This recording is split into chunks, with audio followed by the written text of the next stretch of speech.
Karnataka chief minister ने ऐसा क्या किया है कि पूरी कर्नाटक बेस्ड टेक इंडस्ट्री उनके अगेंस्ट हो गई है। हाल ही में कर्नाटक चीफ मिनिस्टर सिद्धरामैया के अगेंस्ट मल्टीपल करप्शन एलिगेशंस लगाए गए थे, ranging from Mysuru urban development authority scam, Valmiki scam and now the row over the diversion of SC/ST funds for guarantees, जिसके बाद से स्टेट ऑपोजिशन पार्टी बीजेपी ने उनका रेजिग्नेशन मांगा था। फिर होता है ये।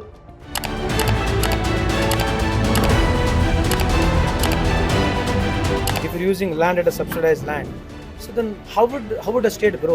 Then what would happen to us?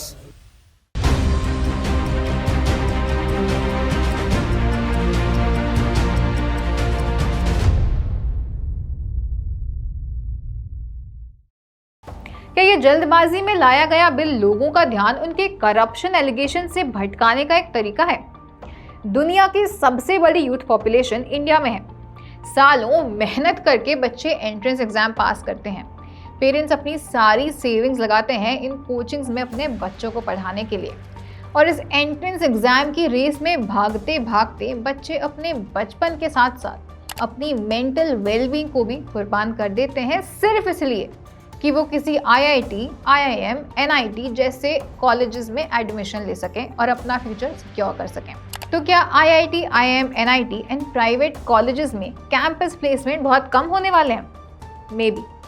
Bengaluru India का IT हब है and it has the second highest number of startups. Karnataka government under Mr. Siddharamaiah has decided to surprise us all with the cabinet approving the hastily scribbled 5-page bill. अभी तो कर्नाटका में elections भी नहीं होने वाले हैं, तो फिर ये बिल क्यों लाया गया? कर्नाटका गवर्नमेंट इतनी जल्दी में थी कि उन्होंने ये देखा भी नहीं कि कॉन्स्टिट्यूशन के अंदर उन्हें ये पावर अलाउ ही नहीं है।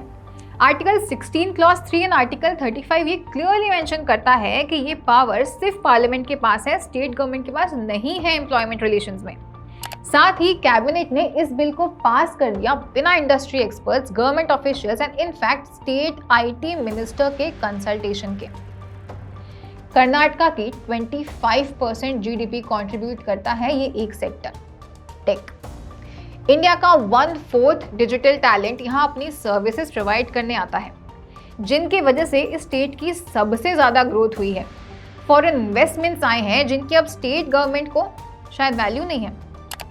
Sounds like the state government is dragging Karnataka in a race to the bottom. ये बिल लोकल्स को रिजर्वेशंस देने के लिए बनाया गया है, जिसका मोटिव शायद अच्छा हो लेकिन इम्पैक्ट नहीं है। 1000 साल पहले French saint Bernard of Clairvaux, pardon my French, ने कहा था the road to hell is paved with good intentions. इस बिल के हिसाब से प्राइवेट सेक्टर में 50% रिजर्वेशन दिए जाएंगे मैनेजमेंट जॉब्स में, 75% नॉन मैनेजमेंट जॉब्स में एंड 100% कोटा दिया जाएगा group C and group D jobs में कन्नडिगास को।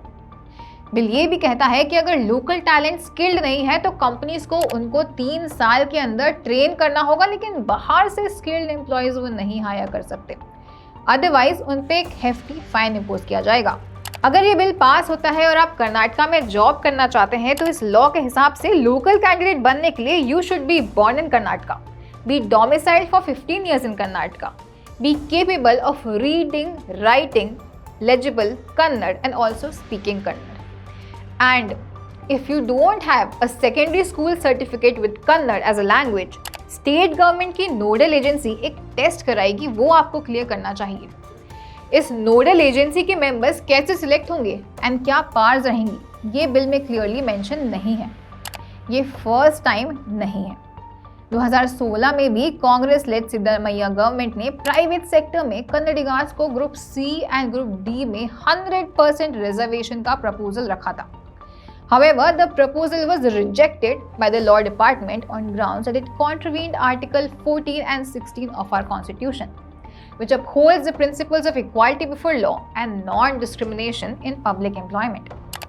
फरवरी 2024 में कर्नाटका लेजिस्लेटिव असेंबली ने एक और बिल पास किया था, mandating 60% use of Kannada in signboards of businesses and establishments across the state. With this, the Siddharamaiah-led Congress government asserted that non-compliance of any of these would lead to cancellation of their licenses. We can all guess कि with this quota bill Bengaluru की housing rent prices बहुत नीचे गिरने वाले हैं and so will the local economy. ये समझना बहुत जरूरी है कि कर्नाटका की इकोनॉमी सिर्फ लोकल एम्प्लॉयमेंट से बूस्ट नहीं होगी और इंडिया के दूसरे कोने से आए हुए लोग बर्डन नहीं हैं, बल्कि उनके कंट्रीब्यूशन से ही कर्नाटका आज one of the most developed states में आता है। अगर ओवर पॉपुलेशन की वजह से रिसोर्सेज पर स्ट्रेस पड़ रहा है तो इसका सल्यूशन इनडायरेक्टली इंडिया के दूसरे सिटीजन्स को कर्नाटका के जॉब मार्केट से बाहर निकालना नहीं है, बल्कि वर्क फ्रॉम होम जैसे सॉल्यूशन, स्टार्टअप इंडिया को टीयर 2, टीयर 3 सिटीज तक और प्रमोट करने जैसे सॉल्यूशंस हैं, जिससे बाकी के इंडिया की अर्बन एंड रूरल इकोनॉमी को भी बूस्ट कर पाएंगे हम।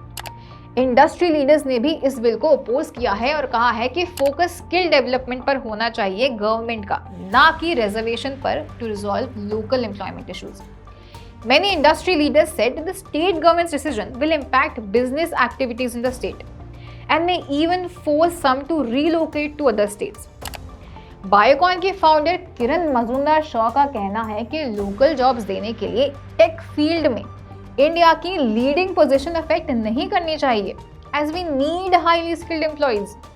एक और इंडस्ट्रियलिस्ट हैं VSV प्रसाद, जिन्होंने कहा कि कर्नाटका में इतनी ज़्यादा एम्प्लॉयज़ की कमी है कि एक स्किल्ड या अनस्किल्ड वर्कर मिलना उनके लिए बहुत मुश्किल हो गया है, क्योंकि लोग काम ही नहीं करना चाहते हैं। Getting an employee, worker, by the either skilled or unskilled, is becoming so difficult for us because they don't want to work. They are getting all amenities, all support from the government. They can sit in house and they can enjoy their life. They can lead their life. So under these circumstances, keeping such restrictions will only ultimately end in stopping all infrastructure projects, and the industries also will be closed if such compulsions are imposed on the infrastructure and industries. Businessman TV Mohandas Pai कहते हैं, This draft bill is draconian, illegal, unconstitutional, undemocratic and fascist. Solutions पर बात करते हुए वो कहते हैं कि if you want to promote Kannadigas for job, spend more money on higher education, give training to them, spend more money on skill development, spend more money on internships, so they all become skilled. Not like this. NASSCOM group ने भी कहा है कि industry group seriously concerned है about the grave impact of the bill and they urge the state government to withdraw this bill. What do you think? If you are a student और a professional, specially अगर आप बेंगलुरु में काम करते हैं, share your views with me and will discuss in the comment box. ये bill clearly violet करता है हमारे कॉन्स्टिट्यूशनल राइट्स के आर्टिकल जैसे कि 14, 15, 16 एंड 21 को। सोशल मीडिया बैकफायर के बाद इस बिल को अभी होल्ड कर दिया गया था, लेकिन स्टेट IT मिनिस्टर का कहना है कि Kannadigas have the first right to jobs in the state and this bill will be implemented sooner और लेटर। ये law corporate and local economy के साथ साथ स्टेट गवर्नमेंट को भी हार्म करेगा, considering its existing budget deficit. Diversity is the oxygen of progress, and this legislation chokes off the influx of fresh ideas and perspectives that fuel Bengaluru's reputation as a global tech powerhouse. We hope that the state government takes back this law. This is Ayushi, simplifying laws, policies and politics behind them for you. हमें आगे बढ़ने में मदद करने के लिए हमारे इस वीडियो को लाइक करें, चैनल को सब्सक्राइब करें और अपने सर्कल में इसे शेयर करें। जय हिंद।